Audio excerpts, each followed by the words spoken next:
Bloomberg Audio Studios. Podcasts, radio, news. This is Bloomberg Businessweek with Carol Massar and Tim Stenovec on Bloomberg Radio. Carol, the amount of money from the crypto industry that's gone into this election has just been staggering. Yeah. We're talking about Fairshake. It's the political action committee, which supports crypto-friendly candidates from both parties.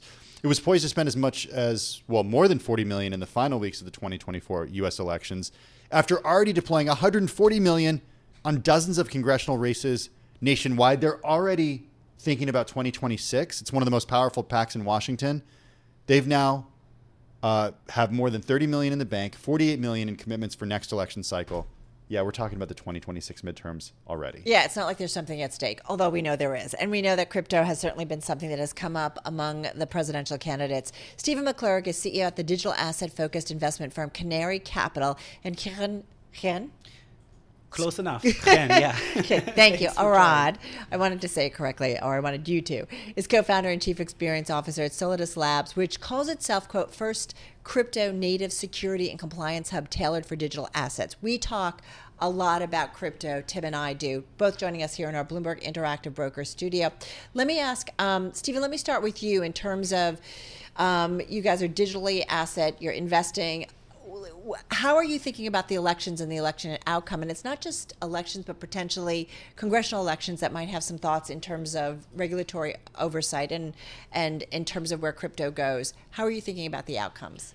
Yeah, no, thank you. And thanks for having us. Well, first of all, I do believe that the congressional races are going to be more important than the presidential races this time, because right now the Senate, if the Senate changes and the Senate begins to support crypto, particularly the Senate Banking Committee, right? That's the most important thing right now. We could see a thriving crypto industry in the U.S. if we get some changes in the Senate. Congress is already supportive, or the House is already supportive. We just need to get the Senate supportive as well. Ken, I'm going to get to you in a second, but I want to follow up, Stephen, with you for a minute. Why should the Senate support crypto? I mean, people think about this from the perspective, I think, if you're not deeply involved in the industry, as an industry that's rife with scam and grift. Mm-hmm. There are people behind bars right now as a result of some of these scams and grift. It's something that's used for buying stuff on the dark web, ransomware, and the like. Why should the Senate be supporting it? Yeah, well, and to back up a little bit, let's just talk about Bitcoin for a moment. Bitcoin actually makes it easy for law enforcement to track monetary transactions. So the FBI has software that they track every single movement that is made on the Bitcoin network, every single wallet. We've spoken to the folks from Chainalysis in the past. Yeah, absolutely. And Chainalysis is full of ex-FBI agents. And so Bitcoin actually makes it possible to track down criminals. The reason why you know about transactions on the dark web and the reason why people are in jail and the reason why people are being caught is because of these transactions.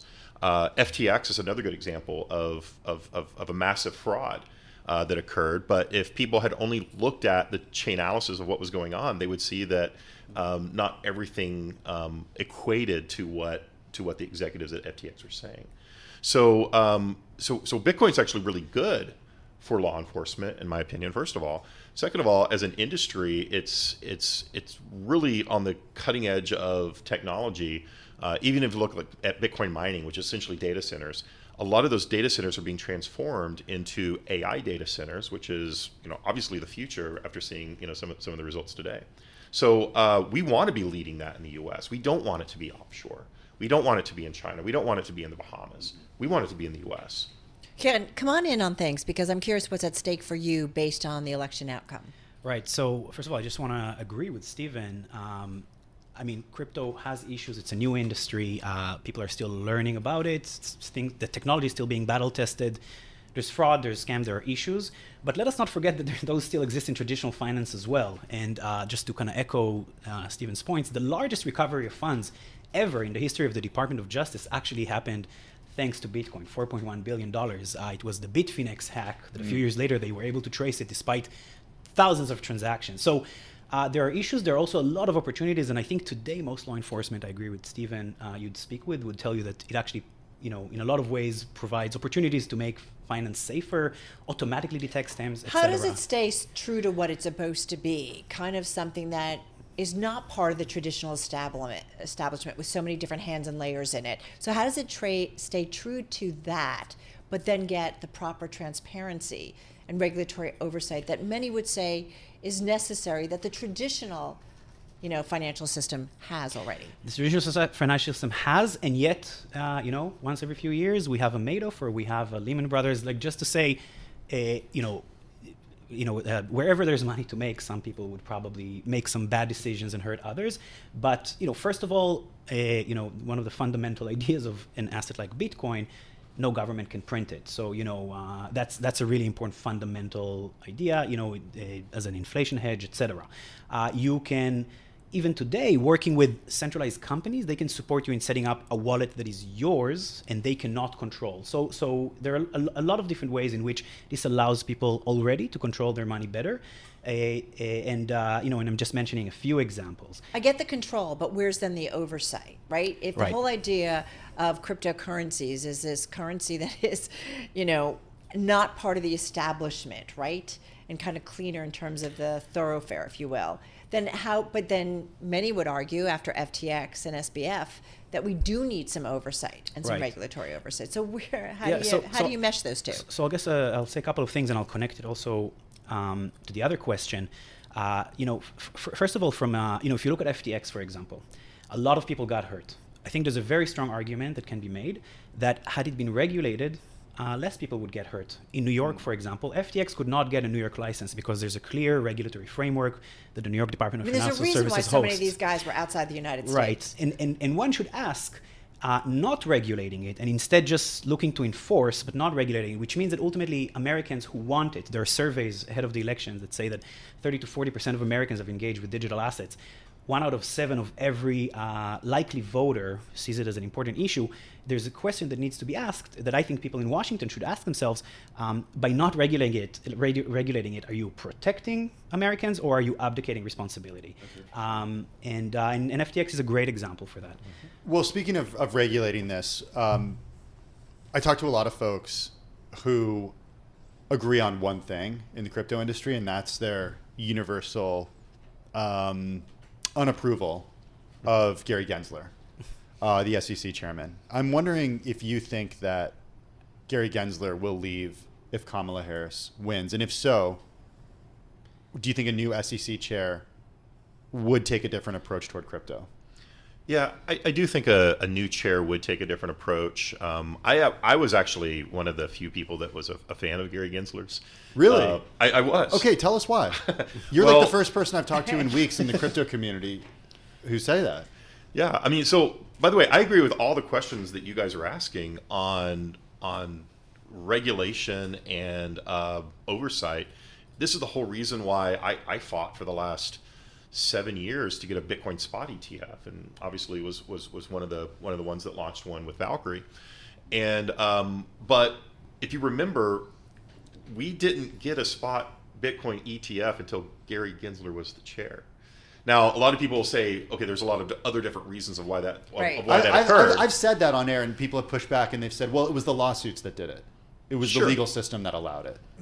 Yeah, I mean, the lawsuits did definitely push it over the edge, but Gary Gensler has been a fan of Bitcoin all along. He's working under an administration that doesn't want to allow it. Primarily coming from the Senate, coming from Elizabeth Warren, who's on the Senate Banking Committee, which is the most powerful organization in the Senate when it comes to regulating things like banks and Bitcoin, and the SEC. But I believe that Gary Gensler has been wanting this all along, and he's been asked to hold off. So I've been a fan. We've gotten a Bitcoin spot ETF. Are you a fan? Well, I'm not going to make any predictions. The Jewish Talmud says prophecies were for the fool, right? But I will remind people that when Gary Gensler, again to echo Steve, when Gary Gensler was appointed, the industry celebrated. The industry thought he was a bit of a messiah. He taught a course. He was a professor at MIT for blockchain. So I'll just remind people that whoever gets appointed next, it gets more complicated when someone is in the position. There's a lot of interests in politics you need to cater to. No one is a messiah. But I think there's generally, I think I speak for the industry, for many industry when I say that, the general sentiment is that whoever wins, things are going to be different after the elections. It's in part because the crypto industry has organized, and you talk about all the money that crypto has been pouring into this. Crypto is not making this up. It's just joining a lot of other industries that are doing that as well. Right. But it's more than that. It's also that people want this. I mentioned 1 out of 7 likely voters, according to a survey by the What do they Chamber want of it Digital for, though? Commerce. Because I think there's still a debate about what exactly is it. Well- I don't see a lot of people transacting with it. True, and there's still a lot of development of various use cases and products. But I think that people want to try new things, and also sometimes it's not necessarily the role of the government to ask why do they want it. I think one fundamental reason why the Senate should care for this is because it's innovation, and we're trying new things. We're challenging things that the traditional financial industry. I'm not saying that all of this will replace traditional finance, but it's already pushing very old and incumbent institutions to think differently, to try differently. I don't necessarily think all of us will be paying each other in Bitcoin. I don't think that's the point. I think the point is giving opportunities to offer people more ways to engage with finance, more decentralized, less decentralized, more intermediate, more disintermediated, and why do people want it? There are a lot of different reasons. I mentioned inflation hedge. I mentioned just curiosity. Right. But is that really an important question? If the people want it, We only have like 10 seconds left, so one-word answers from each of you. Who's better for crypto, Harris or Trump? Trump by a mile. Harris or Trump? Okay. I'm not going to pick a side. I'm also not going to disagree, but I will say that the industry has to be nonpartisan here. This is too important to make it political. The Democrats have been catching up with the charm attack since Harris was nominated, and whoever wins, they made a lot of promises that they need to fulfill to our industry. Folks would say it also has to be global in terms of the approach and make sure that they're Absolutely. working with global leaders. Stephen McClurg, Ken, Arad, thank you so much.